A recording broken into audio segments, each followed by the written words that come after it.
بذكر الله ترتاح القلوب. بسم الله الرحمن الرحيم. Peygamberimiz Muhammed sallallahu aleyhi ve sellem bir hadisinde bizge şunday malumat biri. Kayda ana bulmasan da Allah'dan kork.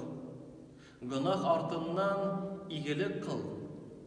Ol iyilik, ol günahını yokka çıkarır. Hem kişiler bilen yaxşı kılkalı bol. Karazali bu hadiste kardeşlerim, en birinci Allah'dan kork. Demek, tırış günah kılmaska.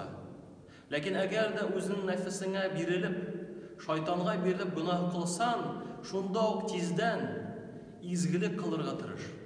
Hem Allah birse, tövbe kılıp izgilik kılsan, Allah subhanahu ve teala o günahını sırtır.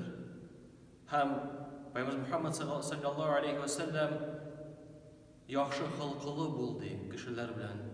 Ni için? Şunun bilen bitire. Çünkü hılkı cemaat, kıyamet günü imanlı kişilerinin mizanında en ağır nesnelerden bulup durur.